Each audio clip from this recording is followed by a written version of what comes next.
सिंहासन 32। 10वीं पुतली प्रभावती की कथा। 10वें दिन फिर राजा भोज उस दिव्य सिंहासन पर बैठने के लिए उद्यत हुए, लेकिन पिछले दिनों की तरह इस बार 10वीं पुतली प्रभावती जागृत हो गई और बोली, रुको राजन, क्या तुम स्वयं को विक्रमादित्य के समान समझने लगे हो? पहले उनकी तरह पराक्रमी और दयालु होकर बताओ, तब ही इस सिंहासन पर बैठने के अधिकारी होंगे। सुनो, मैं तुम्हें परम प्रतापी राजा विक्रमादित्य की कथा सुनाती हूँ। एक बार राजा विक्रमादित्य शिकार खेलते खेलते अपने सैनिकों की टोली से काफी आगे निकलकर जंगल में भटक गए। उन्होंने इधर उधर काफी खोजा, पर उनके सैनिक उन्हें नजर नहीं आए। उसी समय उन्होंने देखा कि एक सुदर्शन युवक एक पेड़ पर चढ़ा और एक शाखा से उसने एक रस्सी बांधी। रस्सी में फंदा बना था, उस फंदे में अपना सर डालकर झूल गया।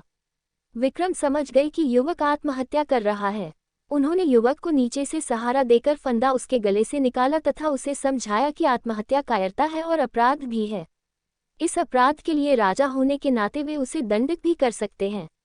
युवक उनकी रोबीली आवाज तथा वेशभूषा से ही समझ गया कि वे राजा है, इसलिए भयभीत हो गया। राजा ने उसे सहलाते हुए कहा कि वह एक स्वस्थ और बलशाली युवक है, फिर जीवन से निराश क्यों हो गया? अपनी मेहनत के बल पर वह आजीविका की तलाश कर सकता है। उस युवक ने उन्हें बताया कि उसकी निराशा का कारण जीविकोपार्जन नहीं है और वह विपन्नता से निराश होकर आत्महत्या का प्रयास नहीं कर रहा था।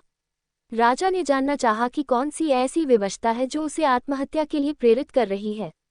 उसने बताया कि वह कालिंगा का रहने वाला है तथा उसका नाम वसु है। एक दिन वह जंगल से गुजर रहा था कि उसकी नज़र एक सुंदर लड़की पर पड़ी। वह उसके रूप पर इतना मोहित हुआ कि उसने उससे उसी समय प्रणय निवेदन कर डाला।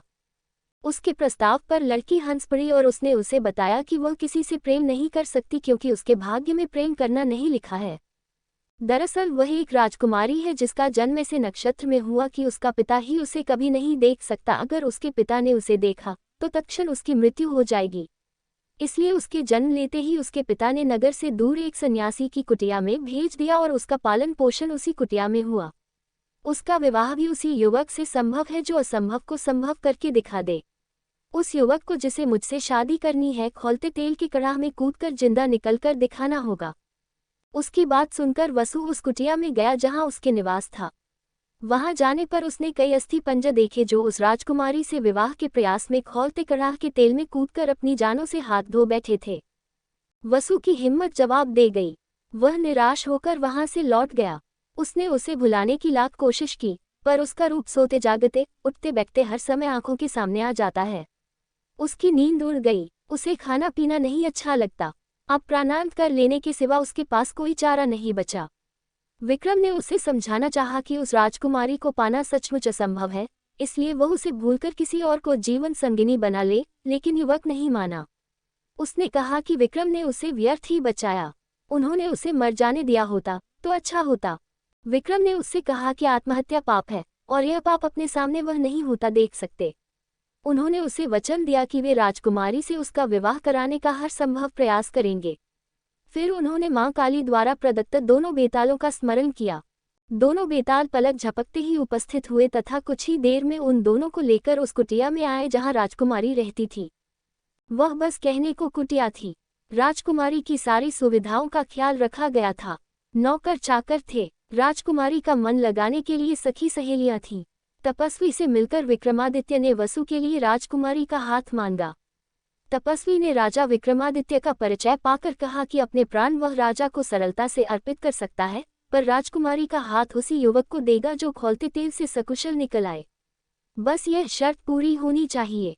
राजा विक्रम ने उसे बताया कि वे खुद ही इस युवक के स्थान पर कड़ाह में कूदने को तैयार है, तो तपस्वी का मुंह विस्मय से खुला रहा गया। तभी राजकुमारी अपनी सहेलियों के साथ वहां आई। वह सचमुच अप्सराओं से भी ज्यादा सुंदर थी। खैर, विक्रम ने तपस्वी से कहकर कड़ाह भर तेल की व्यवस्था करवाई। जब तेल एकदम खौलने लगा तो मां काली को स्मरण कर विक्रम तेल में कूद गए। खौलते तेल में कूदते ही उनके प्राण निकल गए और शरीर भूनकर स्याह हो गया। मां काली अपने भक्त को इस तरह कैसे मरने देती? उन्होंने बेतालों को विक्रम को जीवित करने की आज्ञा दी। बेतालों ने अमृत की बूंदें उनके मुंह में डालकर उन्हें जिंदा कर दिया। जीवित होते ही उन्होंने वसु के लिए राजकुमारी का हाथ मांगा।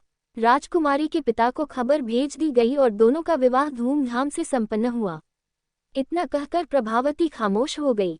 राजा भोज समझ गए कि विक्रम के इस अतुलनीय त्याग का उनके पास कोई जवाब नहीं है और लौट गए अपने कक्ष की तरफ। अगले दिन 11वीं पुतली त्रिलोचना ने रोका राजा को और सुनाई विक्रमादित्य की सुंदर व रोचक कथा।